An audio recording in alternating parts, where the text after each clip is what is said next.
Selina, thank you so much for joining me today. How are you doing? I'm good, thank you. Thank you for having me. I am very much looking forward to this conversation. You were on my podcast probably when I first started it. It was probably like 3 years ago or something. And we go back quite far. We've done events and stuff together. So it's really nice to get to catch up with you and hear what you're creating at the moment. Can you share for people that maybe don't know what it is that you do and how did you get to where you are today? I am a life design and career change coach, and I have been doing that work for over a decade. And I also have a podcast, the Project Love podcast that I run with Vicky Pavitt, and we talk about what it takes to explore a life, relationship and career that you love. I've got an Audible series called The Career Change Coach, and I've just written my first book, Burnout, The Exhausted Person's 6-Step Guide to Thriving in a Fast-Paced World. And I'm really excited for the world to get their hands on it. Yeah, amazing. And I've read your book. It's so good. It's so, like, the one thing that struck me is for anyone feeling overwhelmed, the book is very calmly laid out and it's not overwhelming and it's like really easy to put into practice, but there's so much richness in there as well. It's so good. Oh, thank you. Good. Yeah. And it's beautiful cover, beautiful yellow and blue cover as well. Can you describe, so the book's called Burnout. Can you describe what is burnout? Let's start there, shall we? Yeah. So burnout is that absolute exhaustion where you're not just exhausted on a physical level, but also often an emotional level, mental level, and spiritual level. So there are all sorts of different symptoms that can come with burnout. So obviously you have the physical exhaustion where you're just that bone tired. You can also be really brain frazzled. When I've been burnt out, it feels like a fuse has gone in my brain. So you could be really foggy. You can make a lot more mistakes than you normally would. People sometimes have accidents. People often get ill because their immunity is much lower.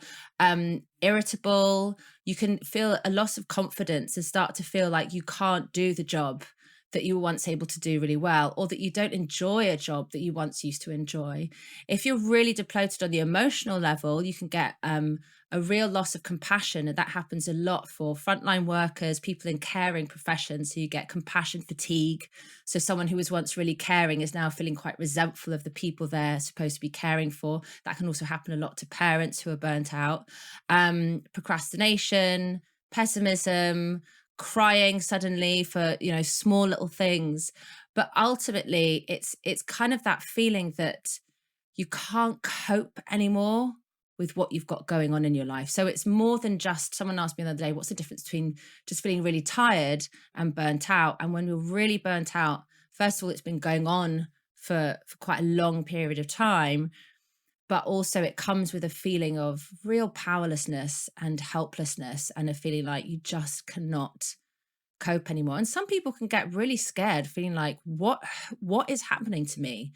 I don't recognize who I am anymore. This isn't the person that I used to be. So it can be quite a scary experience. But you also have burnout to different degrees. So what I discovered was some people have really big burnouts where they're signed off work for a few months. Other people, which is like myself, will have sort of periodically have mini burnouts. So I went for a few years of having these mini burnouts about every 2 to 3 months. I would go too fast, overdo it, burn myself out, need a couple of weeks to recover, and then get going again, overdo it, burn myself out after another couple of months, and so on. And other people that because I interviewed and got people answering a survey, hundreds of people, other people can feel like they've been living from a state of burnout for years or on the brink of burnout for years. So with everyone, it can be a different kind of cocktail of symptoms. But what everyone can relate to is the feeling of being completely and utterly exhausted. Sounds really horrible when you describe it as kind of you're tired to your bones, Yeah. And feeling like you can't cope with things. Yeah, it does sound really scary. What is it about our culture that means that this is such a common thing now? How do we get ourselves into this kind of mess? Do you know what?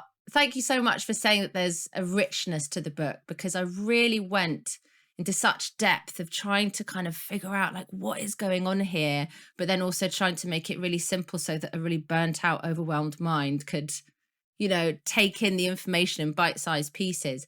But as I really looked into this, I really got into like and actually this doesn't even go too much into the book, but I really got into yin and yang, and realizing that we are a society, most modern societies are completely obsessed with yang energy. So progress, productivity, faster, moving forward, action, action, action, light, positivity, enthusiasm, excitement, all of these things. As I was reading it, I was like, I am so yang, which I've always known. And that's always been my struggle of actually, taking those moments for stillness and rest and recovery.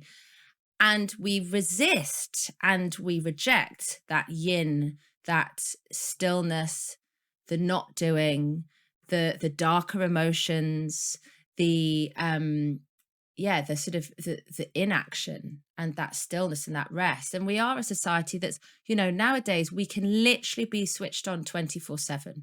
We can have the lights on all the time. We've got our smartphones now that mean we can be connected 24/7. That's a huge problem with our work culture. We have today's traditional work culture is really toxic. And also what I realized was our notions of productivity and what we need to do to really get ahead and really do our best work are so wrong. Actually, the ingredients we need to thrive and feel good in our bodies are the ingredients we need to be at our most productive. So, for example, there's loads of research that shows that people who take a break from their work every hour and a half on average, take a sort of 5 to 20-minute break, are far more productive at the end of the day than their colleagues who valiantly power on and miss lunch and never get up from their desk because they're, working fast and furious. They can't possibly miss a second. Actually, those people, as they go, as they work through to the day, their IQ is dropping. They're getting more and more stressed. They're getting into fight or flight mode.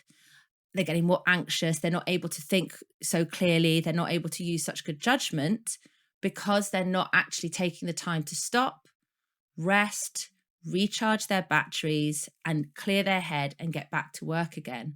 But, in our society, that the idea of productivity is that you just don't stop, and there's that sort of urgency and sort of panicked state of kind of work, I think is really celebrated. And we see it a lot on the screen, and we see it, particularly, I don't know, I'm thinking of like 80s power suits, mobile phones, ringing all the time. But I think we are still really stuck in this narrative about work and hustle, hustle, hustle, and that's how you get ahead and that's how you progress.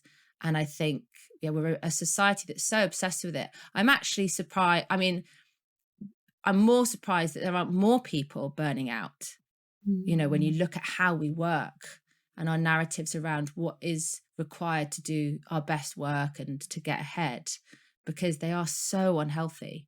And I think that's a large part of what's causing us to burn out. I think also, we're in an unfair and unjust society, and for a lot of people, the world of work isn't designed for them to thrive. So systemic racism, the patriarchy, all forms of discrimination. These really also pile on a lot of pressure and a lot of stress and a lot of sort of trauma in the workplace. But then also you can look at the fact that we're really not that good at looking after ourselves. So there's so many different, and obviously for everyone, again, in the same way you get these different symptoms for burnout, you also everyone has different factors that are causing them to burn out. So when I was burning out, I was my own boss. So I couldn't blame the toxic work culture of my organization. I couldn't blame my crappy boss, whereas many people can. That can be the reason that, largely the reason they burn out.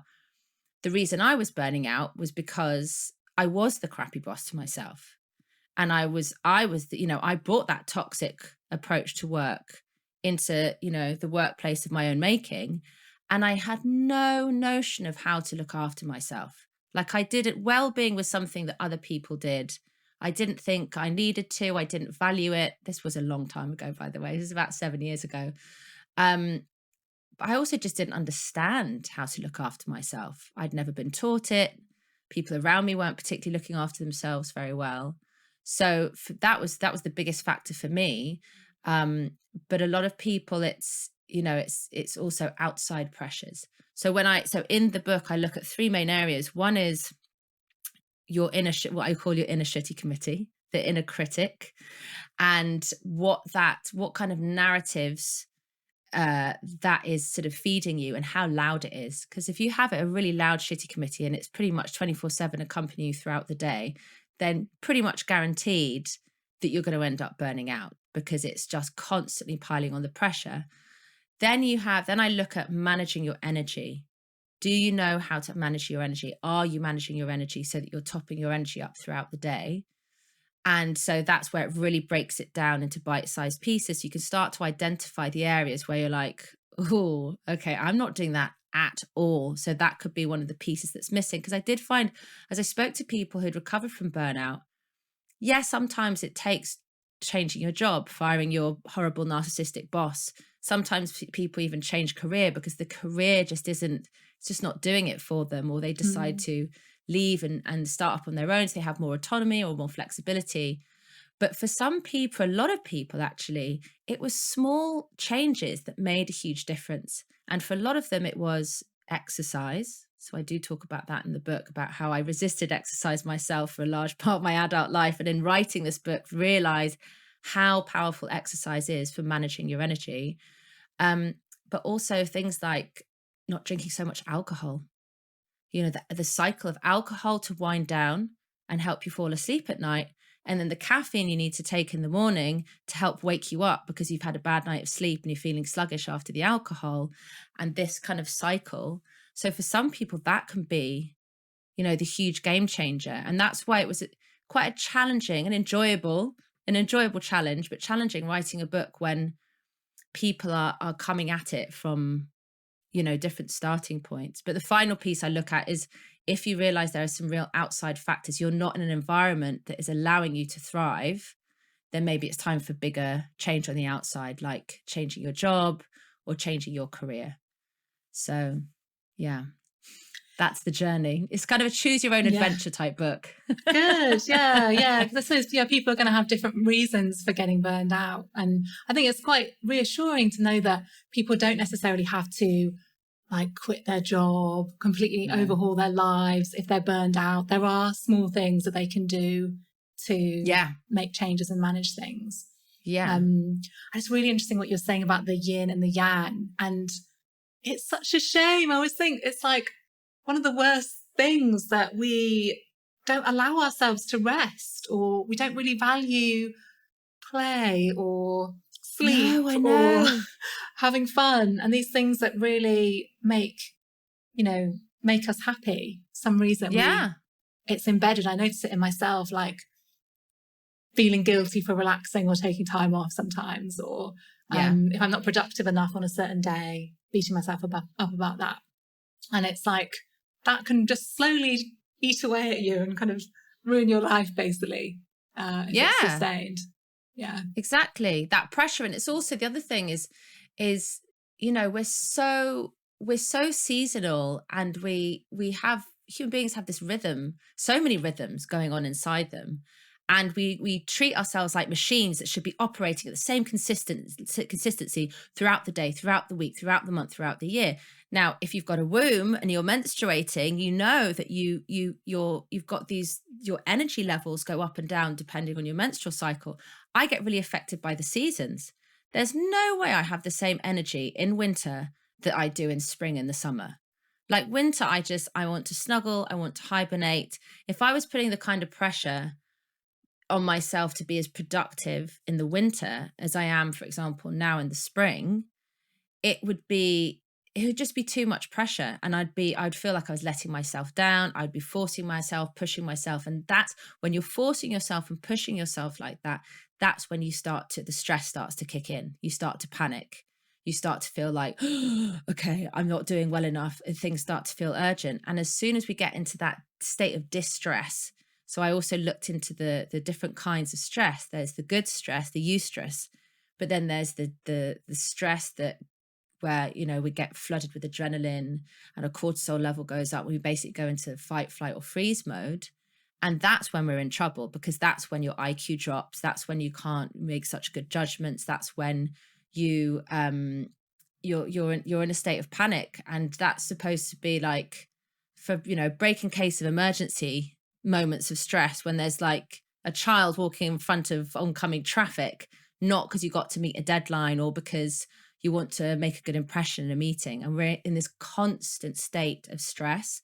And I found, you know, I used to when I used to go into London before we all got locked down, and I'd go into London Bridge, and as soon as I got there, the sense of urgency of everyone, and I would feel myself getting whipped into this frenzy, and I was just like, almost doesn't matter where you're going. It's like everyone's acting urgent, and I just thought, wow, the moment people just even on their commute, there's this sense of urgency that's going on. And I think that's a huge problem. And again, yeah, it's that yin, that slow yin energy, and the play and the rest. And people consider it to be frivolous. They consider it to be things that, you know, okay, that's all right if you're a child, or all right if you don't have responsibilities, but if you're a grown adult, then it's time to get serious and get sensible. And so there's just this huge rejection of these things. And we get so much power from the rest, you know, and from switching off. And I think the other thing is that people really struggle to switch off, you know, particularly now because we've got smartphones. They struggle to switch off in the evening. They struggle to switch off on the weekends. And you also find that they are a lot of really bad work practices where colleagues are, you know, regularly contacted at 10 p.m. at night about a work question, or, you know, on the weekend, and they're expected to answer it. So they can't switch off. And the problem is that then you don't recharge your batteries, but also you don't allow your brilliant right side of your brain to take over with the problem solving and the creativity. You know, that's why we get so many aha moments and light bulb moments when we're in the shower, or we're sort of walking out in nature, because we're allowing our left side brain to kind of calm down, and our right side brain is doing all its magic. And that's where all the intuition happens and all the creativity. So I think often these things like rest, switching off, it's seen a bit as like dead time or like unproductive time. And so if you really value productivity, it's a bit like wasted time. But actually, even if you do really value productivity, you need to start recognizing that the rest time and the recharge time and the switching off and the having fun is really essential for you to be in your full power. Like, that's how you get into your full power. And it's quite important to be talking about that to people who burn out, because they usually are very ambitious, smart, caring people, but they do have a drive to them, which is often why they burnt out. So you do kind of have to appeal to that, a little bit to their ego, which is why I talk about managing energy, Olympic athlete style, versus let's talk about self-care, because most people are like, yeah, I know I should be better at looking after myself. I would have them in the survey, they would answer the things that they knew would help them, the things that they knew would help them to feel better. And then the next question was, which of those things are you doing right now? And invariably, they would say, well, to be honest, I'm not doing any of them. So they knew the self-care thing wasn't enough.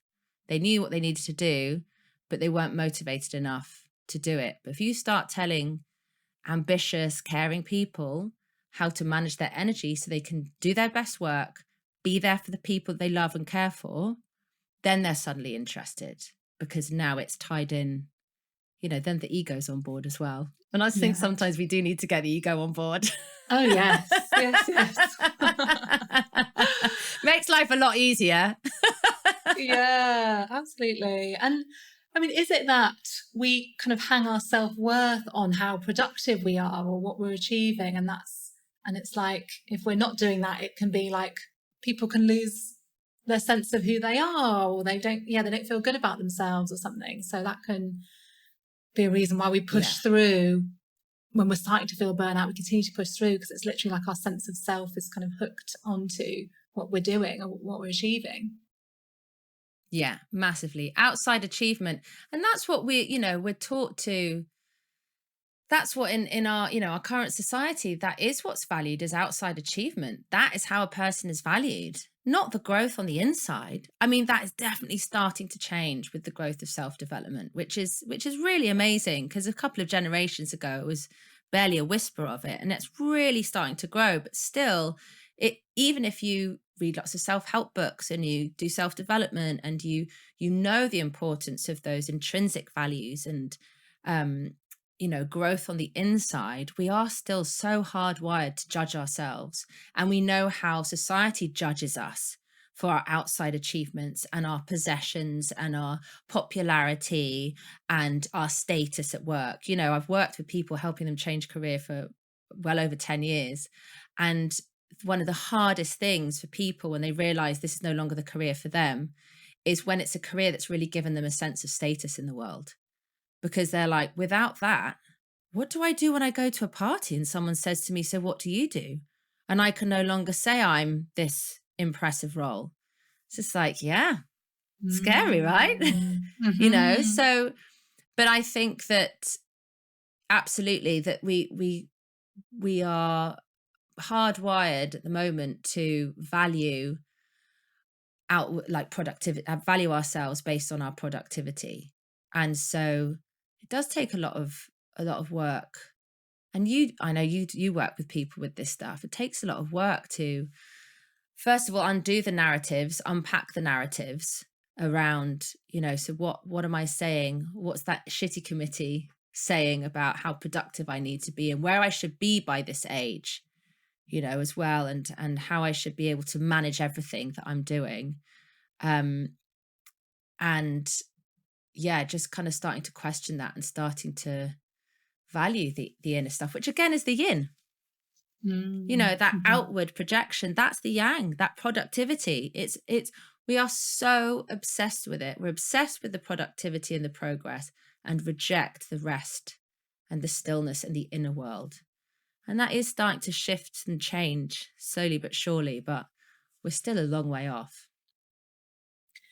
Do you have, or what advice would you have for somebody that really recognises their shitty committee that is extremely loud and boisterous? And is there anything practical that you can suggest people can do about that?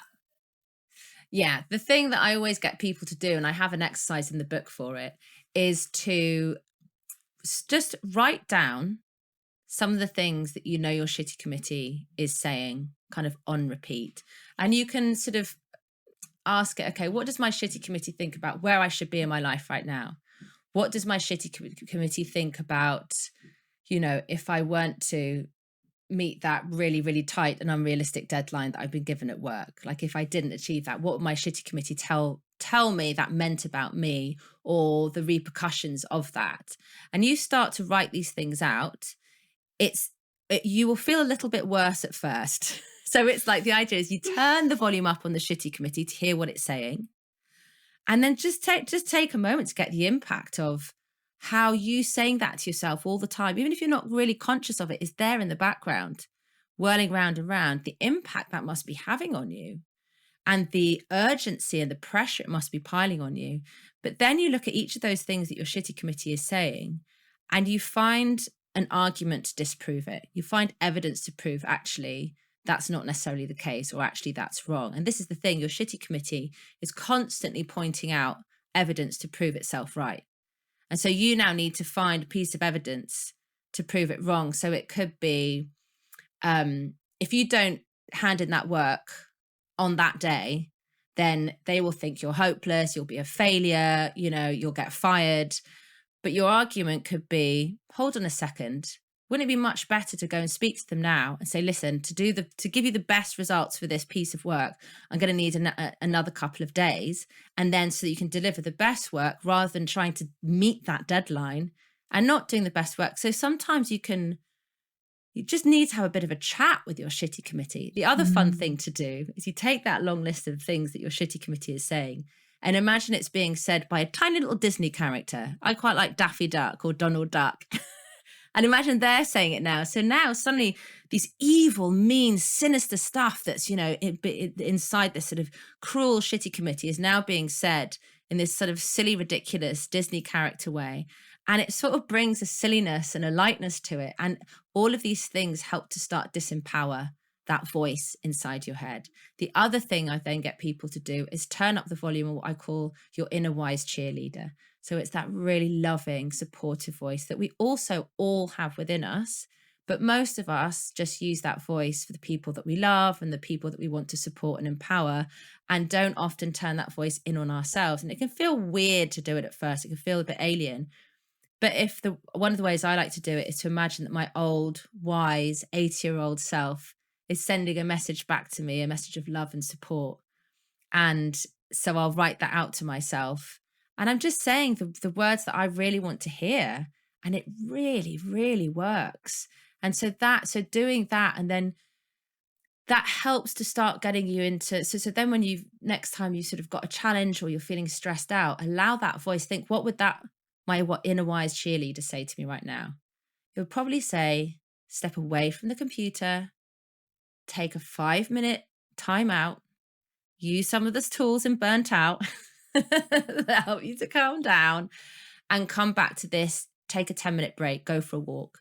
And the thing is, once we start tuning into that loving, supportive voice that does exist within us, we do know how to look after ourselves. And once we start listening to our body, we do know how to look after our body. But it does take time. It's not an overnight quick fix. Like, it took me many years of therapy to start really turning the volume down on my own very harsh, shitty committee. So I know what that journey is like. But learning to turn the volume up on my inner wise cheerleader has been so life-changing. It's been such a huge part of my self-love journey, and one of the reasons why Vicky and I started Project Love 6 years ago now, I think it is. Oh, wow. Yeah. Oh, yeah. Thank you for sharing all of that. So, so useful. And yeah, defy anyone to imagine, Daffy Duck saying you're not good enough or something, and not find it a bit silly or laugh to yourself or smile, and it just can take the edge off. Definitely. Yeah. So good. One of the things, I think we started talking about this before we started recording, we were talking about emotional energy and kind of like emotional burnout. And I think you were saying about how with the pandemic, that's a big part of why people are so burned out. And I think we don't necessarily talk about emotional energy. It's not something that I hear people talking about that much, really. Can you share a bit about that and how that might have been impacted by the last year that we've had? And a bit about emotional energy. Yeah. So in sort of researching the book and wanting to find tools that would really help people, I discovered Tony Schwartz and Jim Lower, who talk about managing your energy, and they look at it in physical energy, emotional energy, mental energy, and spiritual energy.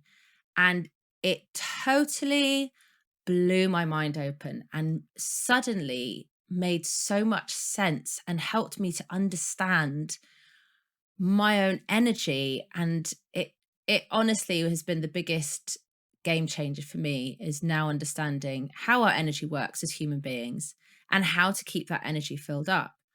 And so the emotional energy is the one that I've really found during lockdown has been the thing where people have really felt most depleted.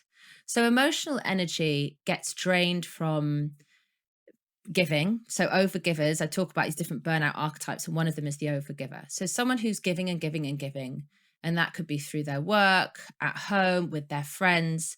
It's people who think they have a bottomless pit of energy and attention to give to people, will often overextend themselves, say yes when they really need to say no, and their energy will be depleted. And those are the ones that, you can't pour from an empty cup. They're the ones that they know it, but they can't help themselves from doing it.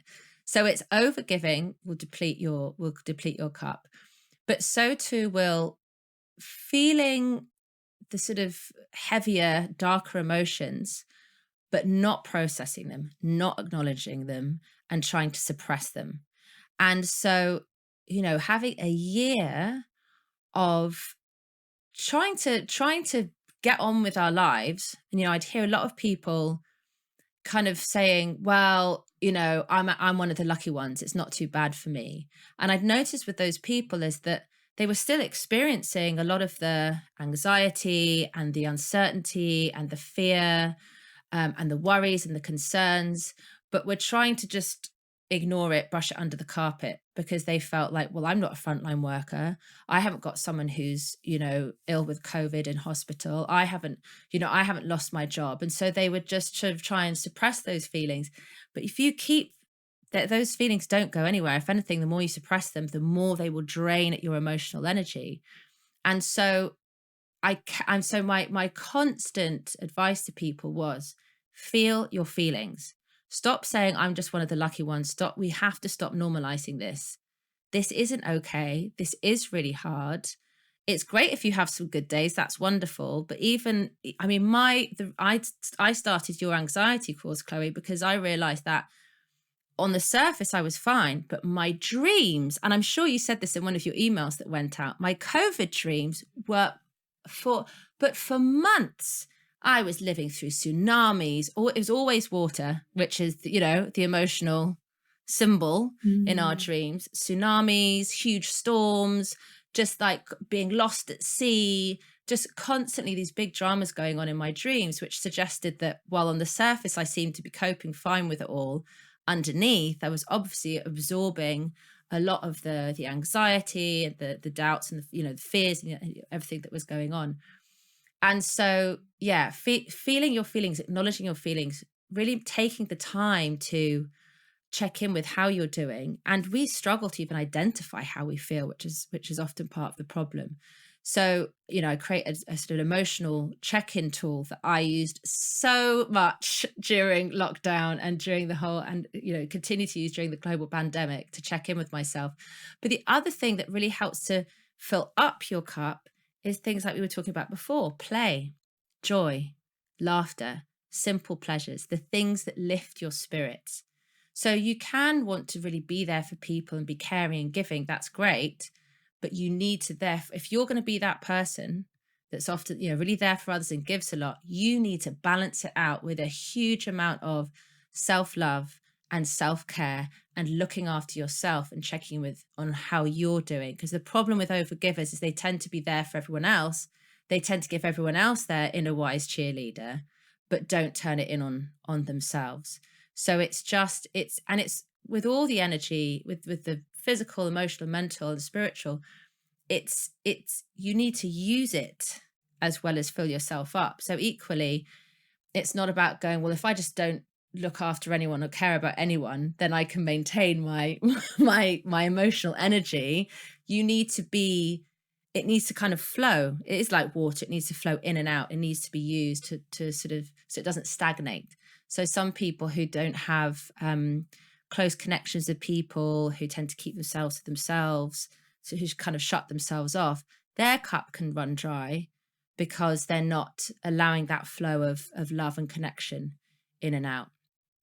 So I think I definitely feel that what people are experiencing and have been experiencing during this global pandemic is largely emotional burnout, for sure. It's really interesting when you're saying that a lot of people don't realize when it's happening, or don't even know how to take care of themselves, or how to fill their own cup, or how to do self-care.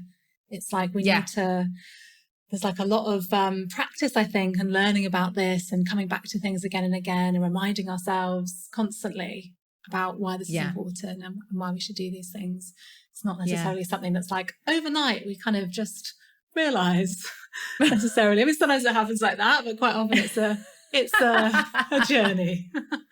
It's a journey. Yeah, definitely, nearly always a journey. And I have to say, the ones that we've really learned from when it comes to managing your energy is, in the sports world. So Tony Schwartz and Jim Lower, who I really sort of learned from their book, The Power of Full Engagement, they used to train tennis champions. And so I was just like, well, of course, these are the people to teach us about how to manage your energy. And ultimately burnout, the reason I got to that was that burnout is an energy crisis. You're completely depleted of energy, and you just there's no matter, a night of having a bubble bath and an early night doesn't even touch the sides. Like, it's a real depletion of energy. And so I thought, well, who are the people who are masters of managing their energy? And I was just like, it's the Olympic athletes, and it's the sports champions, and I always use the example of Serena Williams. She can't turn up to a match feeling a bit bleh. She's got to turn up on full power. So of course they've invested a lot of time and research into understanding, how to do that. So yeah, that's where I got a lot of my learnings. And so a lot of this stuff is out there, but everyone needs to be able to access, the learnings and the knowledge that help us to really look after ourselves. Yeah. Thank you so much for everything you shared. Is there any kind of final message that you would want to leave people with on this topic? Oh, I think just to say that often we don't realize when we're burnt out that we're burnt out, particularly if it's the first time it's ever happened to you. And the feelings of hopelessness and helplessness and often cynicism, and particularly if you've been a positive person and you're feeling really cynical, or if you're normally a really caring person and you're feeling really resentful, that can feel so upsetting and so isolating. But I promise you that really simple steps can start to help you reclaim your energy. And as you do start to learn what you need to do to help start filling up those cups again, you will start to feel back to normal, and you will start to feel like your old self returning. And it can take time, so go slowly, but there are absolutely things that you can do. And like we said before, it doesn't have to be a huge career change. In fact, right at the start of the book, I say, if you're really burnt out right now, do not go thinking about making big life changes. Like, this is not the time, because sometimes people think it's the career, it's this, this job that I'm doing, this career that I'm doing, this is the problem. But actually, sometimes when I work with them to get their energy back up, they'll realize, actually, do you know what? I do actually enjoy this work. Maybe they want to do it in a slightly different way. Maybe they want to, change it up a bit, have more autonomy, have more flexibility, have fewer hours working. It can be things like that. But don't panic. It doesn't actually have to take huge, big life changes to recover your energy and feel like you're back and enjoying life. Sometimes it can be the simple stuff. Yeah, that's so good to know. Thank you so much. So interesting, and such an important topic now, I think, more than ever. Where can people find out about you, what you're offering, anything that you're doing at the moment? Where can people find your good stuff? So best place to go to is selinabarker.com to find out all the different things that I'm up to. Also Selina the Coach on Instagram. And then I now actually have 2 podcasts. I've got the Project Love podcast, but I also do now every Monday a Monday Crew podcast to help people step into the week with a boost of motivation. And you also get to do a little weekly Monday motivation check-in, which I've been doing now since October. And it's such a good way to step into the week, just remembering what's important to you and grounding yourself in how you want to feel, and doing a bit of that emotional check-in stuff as well. But that's all over on selinabarker.com. You can find out about that there. Awesome. Thank you so much.